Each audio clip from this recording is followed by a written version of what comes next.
Kidney ఇస్తే 30 లక్షల డబ్బులు ఇస్తాం.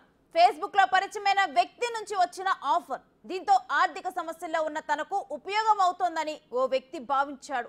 ఆర్థిక బాధల నుంచి బయటపడొచ్చని ఆశపడి కిడ్నీ ఇచ్చేశాడు. పని పూర్తి అయిన తర్వాత డబ్బులు ఇస్తామన్న వాళ్ళు ఎస్కేప్ అయ్యారు. దీంతో బాధితుడు పోలీసులను ఆశ్రయించాడు.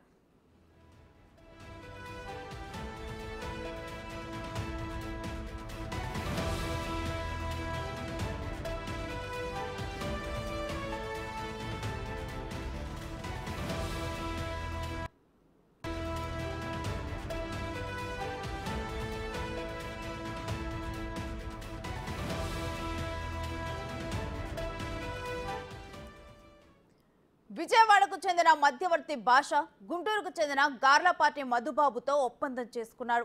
మధుబాబు కిడ్నీ ఇస్తే 30 లక్షలు ఇస్తామని నమ్మబలికాడు. విజయవాడకు చెందిన విజయ సూపర్ స్పెషాలిటీ హాస్పిటల్లో ఆపరేషన్ జరిగింది.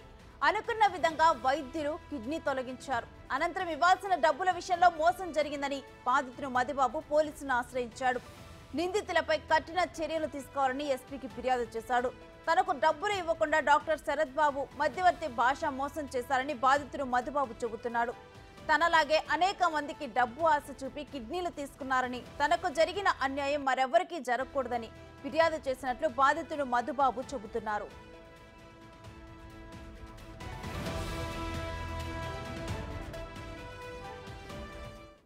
పేషెంట్ వాళ్ళు పరిచయం చేసి బ్లడ్ టెస్ట్లు అన్ని టెస్టులు చేయించి క్రాస్ మ్యాచింగ్ ఇంకా దానికి సంబంధించిన టెస్టులు అన్నీ చేయించి అన్ని క్రాస్ మ్యాచింగ్ ఓకే అయిన తర్వాత ఈ కిడ్నీ డొనేట్ చేయాలంటే ఫ్యామిలీ ఫ్రెండ్ అయినా ఉండాలి, లేకపోతే ఫ్యామిలీ బ్లడ్ రిలేషన్ అయినా ఉండాలంట.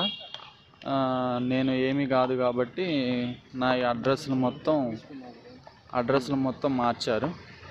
వాళ్ళ స్వగ్రామంకి ఫ్యామిలీ ఫ్రెండ్ కింద పెట్టి వాళ్ళకి అనుకూలంగా అన్ని ప్రూఫ్స్ వీడియోస్ మేము ఫ్యామిలీ ఫ్రెండే ఇక్కడే ఉంటున్నాము వాళ్ళ ఊర్లోనే అని చెప్పేసి తీసుకొని లాస్ట్ మంత్ 15వ తారీఖున ఆపరేషన్ చేసి తీసుకున్నారు. అమౌంట్ అడిగితే ఇవ్వట్లేదు. దానికి తోడు ఫ్యామిలీ ఫ్రెండ్ కింద పెట్టించాము, ఏం చేస్తామన్నట్టుగా మాట్లాడుతున్నారు. నాకు టెస్ట్లు అన్నీ చేసి లెఫ్టే తీసుకుంటామని చెప్పారు ఫస్ట్, కానీ లెఫ్ట్ తీసుకోకుండా రైట్ తీసుకున్నాను. డబ్బులు నవంబర్ నుంచి ఇప్పుడు దాకా మన జూన్ 15 ఆపరేషన్ అయ్యే వరకు నెలవారీ ఖర్చులకి, అంటే ఇంట్లో వాళ్ళు పట్టించుకుంటే అలానో టిప్కి ఒక 5,000, 15,000, నెలకు ఒక 15,000 అట్లా ఫోన్ చేసి వేస్తూ వచ్చారు. ఒక 50,000 మటుకు ఒకసారి క్యాష్ ఇచ్చారు. ఇంకా అంతే.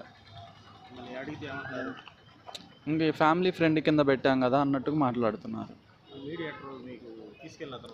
అతను ఫోన్ లిఫ్ట్ చేయట్లేదు. నాకు ఇప్పుడు నేను ఎన్ని రోజులు ఉంటానో నాకు తెలియదు.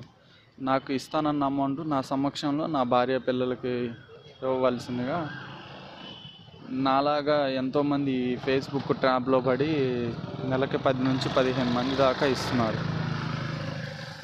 దీన్ని అరికట్టాల్సిందిగా. నా వల్ల ఏమన్నా నేను దెబ్బతిన్నా మోసపోయాను, నా వల్ల ఇంకెవరన్నా ఇట్లా మోసపోకూడదన్న ఉద్దేశంతో పేషెంట్ వాళ్ళు పరిచయం చేసి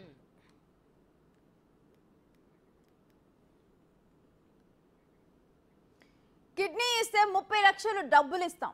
ఫేస్బుక్ లో పరిచయమైన వ్యక్తి నుంచి ఆఫర్. దీంతో ఆర్థిక సమస్యల్లో ఉన్న తనకు ఉపయోగం అవుతోందని ఓ వ్యక్తి భావించాడు. ఆర్థిక బాధల నుంచి బయటపడొచ్చని ఆశపడి కిడ్నీ ఇచ్చేశాడు. పని పూర్తి అయిన తర్వాత డబ్బులు ఇస్తామన్న వాళ్ళు ఎస్కేప్ అయ్యారు. దీంతో బాధితుడు పోలీసులను ఆశ్రయించాడు.